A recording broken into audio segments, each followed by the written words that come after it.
National eligibility cum entrance test NEET के लिए national testing agency NTA ने फरवरी में रजिस्ट्रेशन की प्रक्रिया शुरू कराई थी। 5 मई को परीक्षा हुई। रिजल्ट में नंबरों से लेकर ग्रेस मार्क्स तक का बवाल खूब हुआ। कई न्यायालयों के साथ सुप्रीम कोर्ट तक बात गई और अब भी केस चल ही रहा है। इस बीच राजनीतिक दलों में भी उठापटक हो रही है, लेकिन चौंका रहा है बिहार। परीक्षा के दिन से पूरे खेल पर नजर के बावजूद अब भी यही मामला फंसा है। इसके साथ ही चौंका रहा है मुख्यमंत्री नीतीश कुमार का जिला और पूर्व उप मुख्यमंत्री और बिहार के नेता प्रतिपक्ष तेजस्वी यादव का नाम। और अब सुनिए हर सवाल का जवाब। बिहार में नीट परीक्षा में प्रश्न पत्र लीक का फायदा उठाने वाला एक अभ्यर्थी अपनी मां के साथ national highway authority of India के गेस्ट हाउस में ठहरा था। एनएचएआई के गेस्ट हाउस की देखरेख बिहार सरकार का पथ निर्माण विभाग करता है। पथ निर्माण विभाग में इस अभ्यर्थी को बिहार के पूर्व उप मुख्यमंत्री और वर्तमान नेता प्रतिपक्ष तेजस्वी यादव के आप्त सचिव प्रीतम कुमार ने ठहराया था।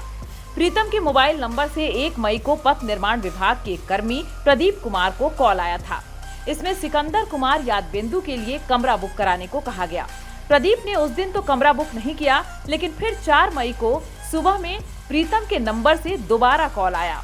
इस बार भी सिकंदर कुमार यादवेंदु के लिए कमरा बुक कराने को कहा गया। इस बार प्रदीप ने गेस्ट हाउस बुकिंग के लिए कनी अभियंता को उसने मैसेज कर दिया।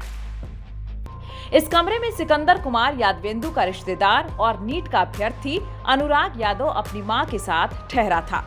बिहार के उप मुख्यमंत्री विजय कुमार सिन्हा ने गेस्ट हाउस बुकिंग में शामिल रहे पथ निर्माण विभाग के 3 कर्मियों को निलंबित करते हुए उनसे स्पष्टीकरण मांगा है, क्योंकि उन्होंने इस विभाग के पूर्व मंत्री तेजस्वी यादव के आप्त सचिव के कॉल पर और तेजस्वी यादव को मंत्री जी के रूप में चिन्हित करते हुए कमरा बुक किया था। अभ्यर्थी अनुराग यादव के लिए कमरा बुक कराते समय सिकंदर कुमार यादवेंदु के नाम का जिक्र आया है और नीट परीक्षा 2024 के पेपर लीक में इस शख्स को सरगना के रूप में गिरफ्तार किया जा चुका है।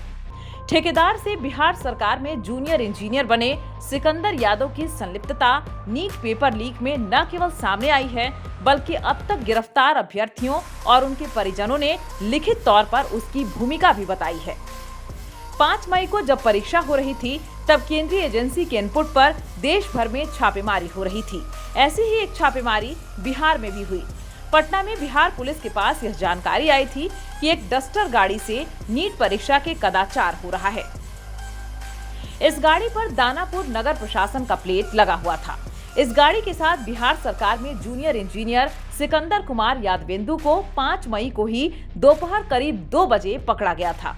इस गाड़ी में उस समय यादवेंदु के अलावा ड्राइवर और एक नीट अभ्यर्थी के पिता को बैठा हुआ पाया गया था।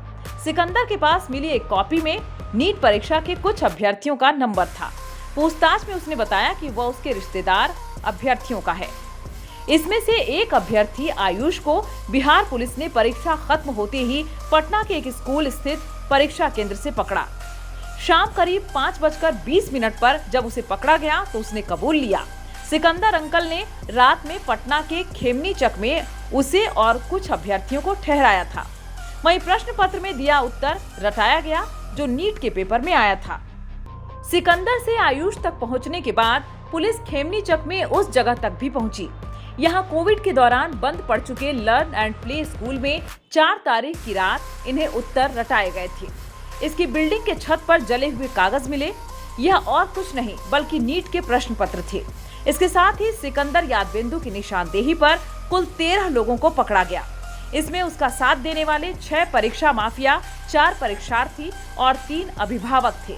अभिभावकों में एक सिकंदर की सलहस थी, जो अपने बेटे नीट अभ्यर्थी अनुराग यादव के साथ एनएचएआई के गेस्ट हाउस में ठहरी थी।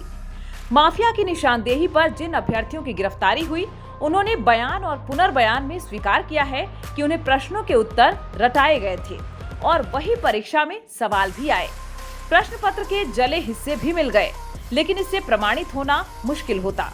लेकिन बिहार पुलिस से जब यह मामला आर्थिक अपराध इकाई के पास आया, तो उसने जलने से बचे टुकड़ों को जोड़कर प्रश्न पत्रों में से 74 प्रश्न निकाले। इसके साथ ही प्रश्न का एक बुकलेट नंबर भी।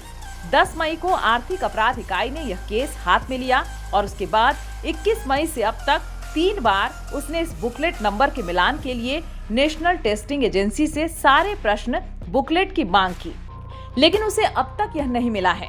परीक्षा लेने की जिम्मेदारी एनटीए की थी और जब लीक प्रश्नों के टुकड़े के साथ बुकलेट की जानकारी आर्थिक अपराध इकाई बिहार के पास है, तो सभी बुकलेट नहीं भेजना असहयोग ही माना जाएगा। सहयोग के नाम पर एनटीए ने इतना ही किया कि इस पेपर लीक का लाभ उठाने वाले 11 अभ्यर्थियों के मिलान में आर्थिक अपराध इकाई को उनसे जुड़ी जानकारी उपलब्ध कराई है।